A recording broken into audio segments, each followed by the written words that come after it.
They didn't deserve it, you idiot. My goal is solutions. Your goal is the continuation of violence. You want way more than 260 people dying. You want every single Palestinian to be executed ruthlessly in the streets so that you can build another theme park in Gaza. You baying pig. You bloodthirsty, violent pig dog. Suck my dick. How do you think this happens?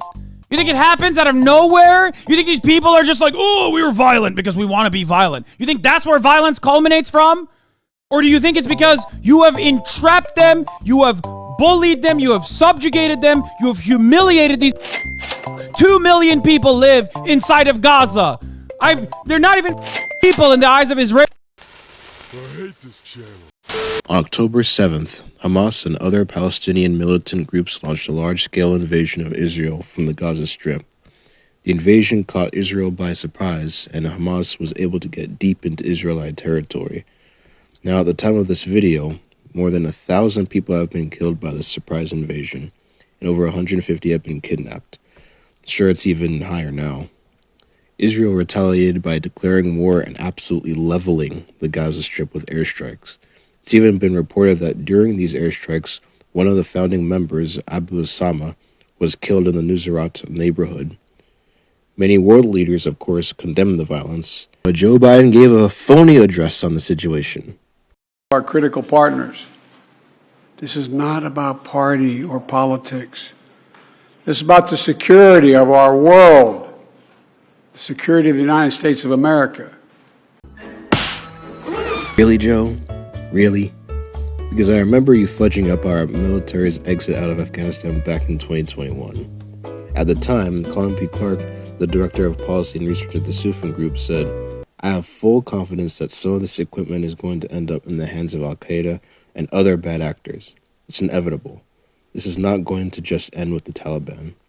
Now, if you remember at the time, a lot of the weapons that were left behind were things like M16s and M4s, which are standard-issue American military guns. This is from the Israel Defense Forces 2 days before the initial attack. 2 armed terrorists fired shots toward an Israelite vehicle. IDF soldiers closed off routes in the area and identified the vehicle. After exchanges of fire, the 2 terrorists were neutralized. An M16 rifle and magazines used by the terrorists were located inside the vehicle. That's an interesting twist. Over on Twitter, celebrities are having their own fan bases turn on them for showing support for Israel. Let's take a look at Jamie Lee Curtis's Twitter page. I stand for all the children. Hashtag my hand in yours. Seems pretty innocuous in the middle of the road, right? Well, let me show you the type of person Jamie Lee Curtis is. Oh, look at this. Here they are. Have we named her? What's her? I'm in support of my daughter Ruby. I'm having them be a they them. Oh. I'm gonna just call them they them, and they are doing great. To put that into perspective, she called an inanimate object a they them and was being dead serious. So, it comes as no surprise that most of her fan base is going to be pretty dead set on the left. And a lot of leftists hate Israel and support Palestine.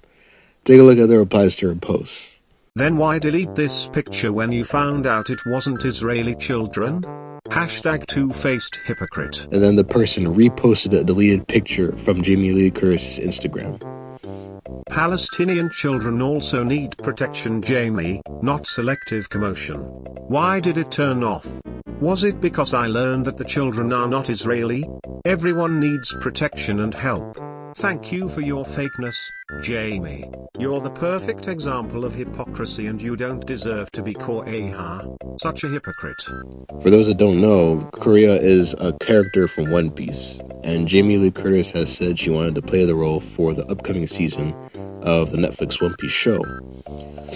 But looks like that might be in jeopardy now because her own family doesn't like her anymore, which puts her in a pretty bad spot because everyone else looks at her as a joke. My daughter Ruby, I'm having them be a they them.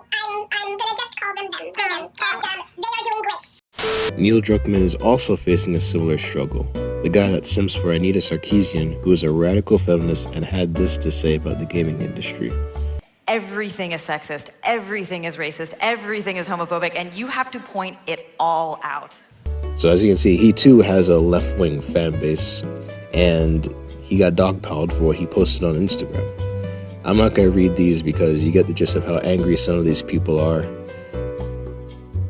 I stand by my last post, but hate the platform I created for some vile comments. I hurt for the innocent that truly want peace that are caught in this conflict. On both sides, I don't have solutions. I just know that committing, justifying or celebrating terror ain't it. So essentially, Nigel Druckmann is dancing between standing by his position to support Israel while pandering to his left-wing audience. I don't get it, man. I don't get it. Why are these people so gung-ho about supporting Hamas? You know, Hamas would hate these people. It's like chickens hosting a rally outside a KFC, holding signs that say, "We support our own demise. Let's support the thing that wants to turn us into a family bucket with some fries on the side." I think there's something to be said, though, for how crazy this is.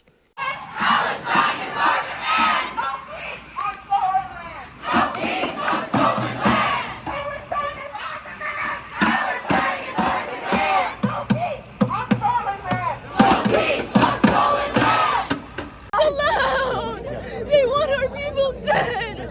They want us killed. And so part of These people were willing to cheer for the literal death of tens of thousands of Jews, but don't you ever dare say that men shouldn't compete with women. That would be the real Nazi-like behavior.